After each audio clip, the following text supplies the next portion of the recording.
Hi friends, welcome back to our channel అనీబెనీ TV. ఇప్పుడు మీరు వీడియోలో చూస్తుంది హెచ్ఓడి టవర్కి సంబంధించి టవర్ 3 అనమాట. ఈ టవర్ గురించి మనం ప్రత్యేకంగా చెప్పుకోవాలి. ఎందుకంటే స్టార్టింగ్ నుంచి టవర్ అనేది కోర్ వాల్ అనేది మనకి స్పీడ్గా నిర్మాణం అయితే జరిగిన పరిస్థితి అనమాట. తర్వాత డయాగ్రిడ్కి సంబంధించి కూడా చాలా స్పీడ్గా ఉంది. జిఐడి టవరు డయాగ్రిడ్లో ఫస్ట్ ఉంటే కోర్ వాల్లో ఇదైతే ఫస్ట్ ఉందన్నమాట. ప్రస్తుతం అసలు ఈ వీడియోలో ప్రజెంట్ అసలు ఎంతవరకు ఉంది, ఎంతవరకు జరుగుతుంది, ఏంటి అప్డేట్ అనేది క్లియర్గా మనం చెప్పుకుందాము. ప్రస్తుతం మనం టవర్ 3లో చూసుకుంటే కనుక డయాగ్రిడ్కి సంబంధించి 3వ లెవెల్లో ఫిక్సింగ్ పూర్తి దశలో అయితే జరుగుతుందన్నమాట. మనకి ఇప్పుడు చూసుకోవచ్చు, మన వీడియోలో చూసుకుంటే కనుక క్లియర్గా కింద కాలము, సెకండ్ కాలము పూర్తిగా పూర్తయిపోయింది.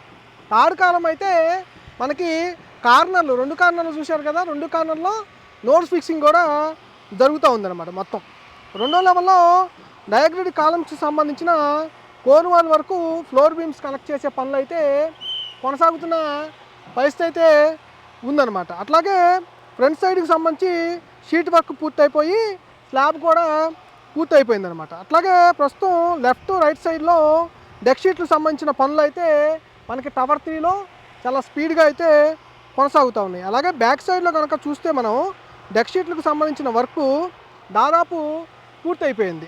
అలాగే కోర్ వాల్కి సంబంధించిన హైట్ కూడా ఒక లెవెల్ అయితే పెరగడం జరిగింది. మనకి ఈ మొత్తంలో కూడా మనకి ఇంజనీరింగ్ వర్క్స్కి సంబంధించిన టెక్నాలజీ అనేది, లేటెస్ట్ టెక్నాలజీ అనేది ప్రతి టవర్లో వాడుతూ ఉన్నారు. అందుకోసమే ఇటు డయాగ్రిడ్ స్ట్రక్చర్ కానీ అలాగే కోర్ వాల్ కానీ ప్రతి కోర్ వాల్ కూడా 10 రోజుల్లో మార్పు అనేది మనకి చాలా క్లారిటీగా కనిపిస్తూ ఉంది. ప్రతి టవర్కి సంబంధించి టెక్నాలజీ అనేది వాడుతూ ఉన్నారు. డయాగ్రిడ్కి సంబంధించిన టెక్నాలజీ కానీ అలాగే ఫ్లోర్స్ అనేది కోర్ వాల్ అనేది హైట్ పెరిగేందుకు కూడా కానీ మనకి ఏసీఎస్ టెక్నాలజీ అనేది బాగా వాడుతున్న పరిస్థితి కూడా కనిపిస్తూ ఉంది. అది జంపింగ్ టెక్నాలజీ. దాని ద్వారా 10 రోజులకి 15 రోజులకి ఒక ఫ్లోర్ అయితే పైకి లెగుస్తున్న పరిస్థితి కూడా కనిపిస్తూ ఉంది. అలాగే నాన్ టవర్ ఏరియా కూడా మనకు ఒకసారి చూసుకుంటే పిల్లర్లకు సంబంధించి అలాగే రీఎన్ఫోర్స్మెంట్కి సంబంధించిన పనులు అయితే చాలా స్పీడ్గా జరుగుతున్న పరిస్థితి కూడా కనిపిస్తూ ఉంది. మొత్తం ఓవరాల్గా మనం టవర్ 3కి సంబంధించి లేటెస్ట్ అప్డేట్స్ కనుక చూసుకుంటే డయాగ్రిడ్కి సంబంధించి కానీ, ఫ్లోర్ బీమ్స్కి సంబంధించి కానీ, డెక్ షీట్లకు సంబంధించి కానీ, రీఎన్ఫోర్స్మెంట్కి సంబంధించి కానీ అలాగే స్లాబ్కి సంబంధించిన పనులు కూడా చాలా శరవేగంగా అయితే జరుగుతున్న పరిస్థితి టవర్ 3 దగ్గర అయితే కొనసాగుతూ ఉంది. ఈ వీడియో ఎలా అనిపించిందో ఖచ్చితంగా మీరైతే కామెంట్ చేయండి. అలాగే ఇట్లాంటి లేటెస్ట్ వీడియోస్ అన్నీ కూడా మన ఛానల్లో ఎప్పటికప్పుడు పోస్ట్ చేస్తూనే ఉంటాం. థ్యాంక్ యూ మిత్రులారా, జై హింద్.